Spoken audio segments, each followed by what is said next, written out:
Hi everyone, welcome back to the Fundvestor. आज हम लोग बात करने वाले हैं गोल्ड और सिल्वर शॉर्ट टर्म में कैसा आउटलुक दिख रहा है गोल्ड और सिल्वर का, और किसी को अगर लॉन्ग टर्म पर्सपेक्टिव से बाई करना है तो क्या ये लेवल सही है या इसके नीचे भी आपको फर्दर फॉल देखने को मिल सकती है। देखिए, गोल्ड और सिल्वर पर जाने से पहले अपन समझते हैं कुछ ऐसे इंपॉर्टेंट पॉइंट जो आपको पता होने चाहिए, और मुझे लगता है कि अभी भी कहीं ना कहीं हम इनको समझने में मिसिंग कर रहे हैं। सबसे पहले आपको ये सबको पता होगा कि डॉलर है वो कंटिन्यूसली इंक्रीजिंग ट्रेंड में है। जब डॉलर इंक्रीज होता है तो इसका मतलब ये है कि लोग डॉलर को बाई कर रहे हैं।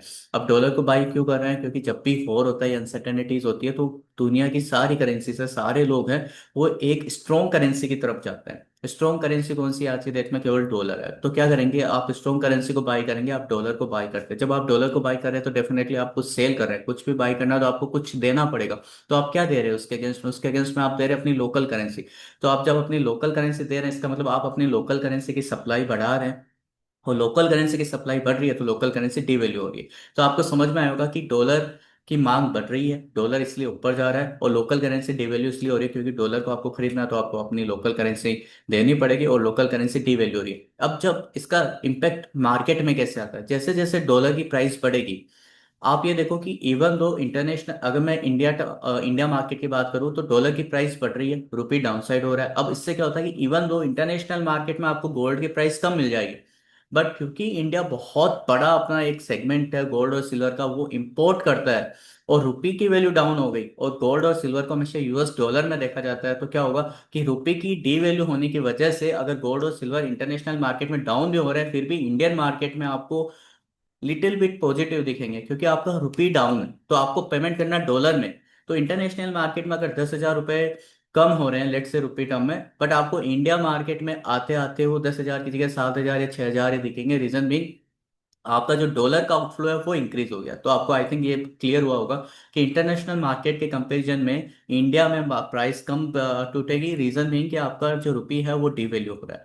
सेकंड है आपका, जैसे जैसे डॉलर की मांग बढ़ेगी तो ये आपका एक डॉलर करेंसी इंडेक्स होता है वो इंक्रीज होगा। यूएस डॉलर करेंसी इंक्रीज होगा, एंड यू कैन सी कि ये कंटिन्यूसली अप ट्रेंड में है। जैसे वार आया और uncertainties I, you can see कि ये कंटिन्यूसली अप ट्रेंड में। अगर आप वीकली चार्ट देखोगे तो बहुत क्लियर आपको नजर आएगा। ये कहीं ना कहीं एक इसका सपोर्ट लेवल हुआ करता था, आप ये मार्क कर सकते हो 100 रुपीज के आसपास में। ठीक है, ये एक सपोर्ट लेवल होता था इसका, और ये कंटिन्यूसली देखो इस पे सपोर्ट लिया, कंटिन्यूसली सपोर्ट लिया। जब इसको ब्रेक किया तो इसमें एक अच्छे खासे फॉल देखने को मिले, अप्रोक्सीमेटली 95-96 रुपीज के आसपास में है। यहाँ कहीं पे इसने एक अच्छा खासा बेस बनाया, अच्छा खासा कंसोलिडेशन भी किया और नीचे पे सपोर्ट लिया 95-96, एंड अभी जो करंट वीक में एक अच्छे खासे बुलिश कैंडल के साथ में इसको ब्रेक किया। आपको समझना चाहिए कि डॉलर इंडेक्स जब जब मजबूत होता है तो गोल्ड और सिल्वर में आपको अच्छा खासा करेक्शन देखने को मिलता है। रीजन में इन दोनों में इनवर्स रिलेशनशिप है। इनवर्स मतलब विपरीत, एक बढ़ेगा तो दूसरा घटेगा। Plus US dollar index and equity market का भी विपरीत रिलेशन है, इनवर्स रिलेशन है। तो डिक्सी, जिसको हम बोल सकते हैं कि यूएस डॉलर इंडेक्स जैसे जैसे इंक्रीज होगा इक्विटी मार्केट में भी डाउन साइड देखने को मिलेगी। इक्विटी मार्केट कौन सा? इंडिया का मार्केट। रीजन क्या है कि जब आपका डॉलर इंडेक्स हो रहा है तो फॉरेनर्स को इंडिया या इमर्जिंग कंट्रीज में इन्वेस्ट करने से आपको, इवन दो आप शेयर मार्केट में फॉरेनर्स कमा लेंगे, बट जब वो उसको डॉलर में कन्वर्ट करेंगे, रुपी को अपने घर ले जाने के लिए पैसा, तो उनके पास में एक्स्ट्रा पैसे उनको देने पड़ेंगे $1 परचेज करने के लिए। जो पहले 90 रुपीज देने पड़े थे अब 92। तो उनको डॉलर टर्म्स में उनको लॉस होता है, डॉलर टर्म्स में लॉस होता है। तो जो शेयर मार्केट में वो अगर प्रॉफिट कमाएंगे तो डॉलर टर्म्स में वो लॉस करेंगे क्योंकि रुपी डाउन हो गया। इसलिए वो क्या करते हैं कि इमर्जिंग मार्केट है, लाइक इंडिया है, जापान है, साउथ कोरिया है, वहां से वो पैसा निकालेंगे और अपने ही कंट्री में वो इन्वेस्ट करेंगे। उसका उनको दो फायदा, एक तो उनका कंट्री तो अच्छा दे ही रहा है मार्केट में रिटर्न, प्लस डॉलर की वैल्यू इंक्रीज हो रही है, तो वो अपने लोकल मार्केट में मतलब यूएस में ही इन्वेस्ट करेंगे। तो आपको समझ में आएगा कि यूएस डॉलर इंडेक्स वो कितना इंपॉर्टेंट एक मेजर है कि आप गोल्ड सिल्वर को, इक्विटी मार्केट को कहाँ देखते हैं। ठीक है, तो ये एक कॉमन पॉइंट था। मुझे लगता है कि ये अपने को गोल्ड सिल्वर मूव समझने से पहले समझना चाहिए। तो आप सबकी नज़र कहाँ होनी चाहिए? यूएस डॉलर इंडेक्स पे होनी चाहिए। अगर इसमें कहीं पर भी आपको डाउन साइड का सिग्नल मिले, समझ लेना मार्केट ने बहुत चीज़ों को अपने अंदर प्राइसिंग किया है और कहीं ना कहीं मार्केट अब एक रैली के लिए तैयार हो रहा है। पर जब तक ये बुल रन में रहेगा, अभी बहुत पॉजिटिव कैंडल है, 100 रुपीज के ऊपर लास्ट वीक में क्लोज किए, तब तक आप कभी भी मार्केट में करेले की उम्मीद नहीं कर सकते हो। ठीक है, अभी बात करते हैं डॉलर की, सॉरी, अभी हम लोग बात करते हैं गोल्ड की। पहले हम लोग डॉलर टर्म्स में देख लेते हैं क्योंकि इंटरनेशनल प्राइसेस है वो डॉलर टर्म में फेच होती है। फिर हम इंडिया टर्म में देखेंगे कि इंडिया टर्म में इसका क्या इम्पैक्ट देखने को मिल रहा है। ठीक है, तो मैंने गोल्ड का यहाँ पर डॉलर टर्म में चार्ट ओपन कर लिया। एक बार इसको चार्ट को समझते हैं कि ये चार्ट क्या बोल रहा है, और इसको डेली चार्ट में कन्वर्ट कर दिया मैंने। एक बार डेली चार्ट में इसको कन्वर्ट कर देते तो आपको समझ आएगा। एंड यू कैन सी कि यहाँ कहीं पे इसने एक हाइक लगाया था एक बार $5,600 के आसपास में, उसके बाद में एक सिग्निफिकेंट गिरावट देखने को मिली $4,400। एंड देन उसके बाद में भी एक फर्स्ट बुलबैक, दिस इज फर्स्ट बुलबैक, ठीक है, जैसे इक्विटी मार्केट में भी होता है सिमिलरली सारे मार्केट एक ही तरीके से काम करते हैं, और यहाँ कहीं पे भी कंसोलिडेशन चल रहा है। तो लास्ट पूरे वीक में आप देखोगे ना कंसोलिडेशन है, एक पर्टिकुलर जोन में फंसा हुआ है। जोन क्या है? 5,236, $5,236 से अप्रोक्सीमेटली $5,000 के आसपास में।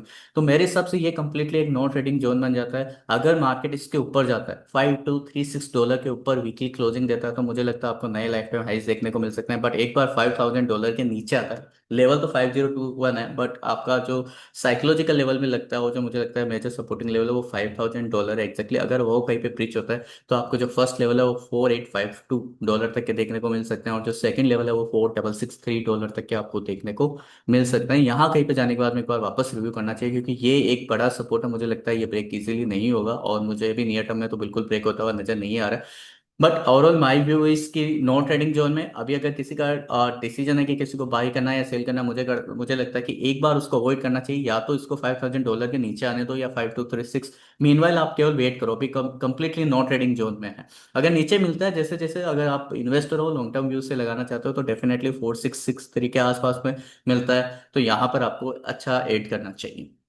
अब एक बार इंडियन टर्म में देख लेते हैं, उसके बाद में सिल्वर की बात करेंगे। इंडियन टर्म में गोल्ड कहाँ नजर आ रहा है, ठीक है, तो M6 में प्राइस को ओपन कर लेंगे, एंड यू कैन सी कि एग्जैक्टली वही हो रहा है जो डॉलर में हो रहा है, क्योंकि चार्ट तो सेम ही रहेगा आपको मोटा मोटी, बस ये इसमें जो डिफरेंस आता है वो रुपी डॉलर का जो कन्वर्जन रेट है वो जो चेंज होती है हर दिन, उसका एक सिग्निफिकेंट डिफरेंस देखने को मिल जाता है। तो ये जो लेवल है ना, ये कंप्लीटली अभी नो ट्रेडिंग जोन बन गया है, ठीक है। ये जो लेवल है ना, ये नो ट्रेडिंग जोन है, और अभी नो ट्रेडिंग जोन के अंदर या तो इसके ऊपर जाए या इसके नीचे आए, ठीक है। हाई पॉसिबिलिटी है, मुझे लगता है कि मार्केट एक आपको, मैंने अपने शॉर्ट वीडियो में भी बताया था कि एक मार्केट आपको डाउन साइड देखने को दिखा सकता है। एक चीज आप ये भी नजर रखते हो, आप RSI पर भी नजर रख सकते हो। मुझे लगता है ये जो RSI का लेवल था ना 45 से 48 का, ये बार बार सपोर्ट कर रहा था, जैसे ही यहाँ पर आता है ये RSI अप हो जाता है, यहाँ स्ट्रेंथ देखने को मिलती है, और मार्केट में भी आपको स्ट्रेंथ देखने को मिलती है। देखो ये डाउन साइड आया 45 46 पे आया, फिर वापस अप साइड जाने के लिए फर्स्ट फुल बैक दिया। तो कहीं ना कहीं definitely RSI is a lagging indicator, but आपको दिखाता है कि मार्केट में कितनी स्ट्रेंथ है। तो अगर RSI का 45 का लेवल भी ब्रेक होता है, तो भी आप देख सकते हो कि यहाँ पे वीकनेस बढ़ती हुई देखने को मिल सकती है। अब बात करते हैं सिल्वर की। सिल्वर फ्यूचर यहाँ एक बार ओपन कर लेते हैं कि सिल्वर किस तरीके से अपने को मार्केट में दिख रहा है। तो सिल्वर अभी जो ट्रेड करा वो $80 के आसपास में चल रहा है। सी $80 to $90 मैंने आपके लिए मार्क किया, ये बड़ा गैप है, इवन दो बड़ा है, बट कहीं ना कहीं मुझे लगता है कि ये नो ट्रेडिंग जोन है।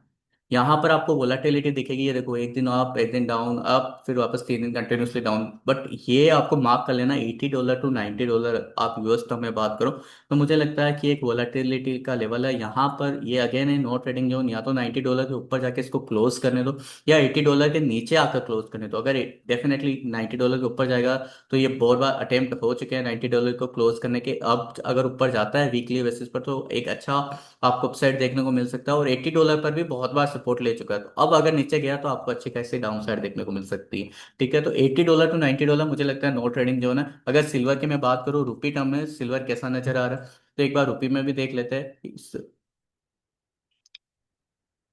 सिल्वर फ्यूचर्स मैंने रुपी टर्म में भी ओपन किया, वही चार्ट है, आपको गोल्ड का भी ऐसा ही दिखेगा, एक दिन मेजर पुल बैक आया फिर वापस डाउन साइड, और अब कहीं ना कहीं एक नो ट्रेडिंग जोन है। तो मेरा पॉइंट ये है कि शॉर्ट टर्म में ना ये नो ट्रेडिंग जोन में एक रेंज बाउंड मार्केट के अंदर फंसा हुआ है। यहाँ पर आपको ना एडवेंचर नहीं लेना है लाइफ में, ठीक है। किसी भी टाइम अप डाउन न्यूज इतनी ज्यादा आ रही है, और मतलब रियल प्रैक्टिकल सिचुएशन में क्या हो रहा है किसी को नहीं पता वहां पर, ठीक है। जब एक्चुअल में कोई हमला हो जाता है, अटैक हो जाता है, उसके 5 7 घंटे बाद में उसकी पुष्टि होती है, तब तक मार्केट में जो बड़े लोग होते हैं उनको पहले से आइडिया लग जाता है, और वो अपना ये बोल सकते हो कि गेम खेल चुके होते हैं, ठीक है। तो बेटर यही है, आप ये जो भाव है 284 285 से लेकर आप इसको थोड़ा सा नैरो कर सकते हो, मुझे लगता है 260, ये वाले जो भाव ना ये कंटिन्यूसली 280 262 285 मुझे लगता है कंप्लीटली नो ट्रेडिंग जोन है। यहाँ पर आपको एडवेंचर प्लान नहीं करना चाहिए, इसके ऊपर या नीचे जाए तो आपको एक बार मूव देखना चाहिए। इवन बुल साइड में मुझे लगता है थोड़ा और ज्यादा सेफ होना चाहिए, क्योंकि सिल्वर बहुत ज्यादा वोलाटाइल है, और मुझे लगता है कि इसने अपना टॉप कहीं ना कहीं 2026 के लिए तो बना लिया। मैंने शॉर्ट वीडियो में अच्छे से एक्सप्लेन किया था, 3 लाख के ऊपर कहीं जाकर अगर सिल्वर आती है, तो फिर आपको एक ट्रेडिंग व्यू से देखना चाहिए। इवन इन्वेस्टर व्यू से तो मैं बिल्कुल सजेस्ट नहीं करता कि इस भाव पे आपको लेना चाहिए। ट्रेडिंग व्यू भी आपको अगर लगे तो 2,97,000 के आसपास में है, उसके ऊपर जाके क्लोज करे तो ट्रेडिंग व्यू देख सकते हो अपसाइड के लिए। बट इन्वेस्टिंग व्यू के लिए मुझे लगता है अभी वेट करना चाहिए, थोड़ा सा down side in the near terms आपको देखने को मिल सकता है। आई होप आपको वीडियो समझ में आया होगा, चीज़ें इजीली समझ में आएगी एग्जैक्टली क्या मार्केट में चल रहा है, कैसे इसको समझना है। If you like the content to share and subscribe the channel. Thank you for watching the video.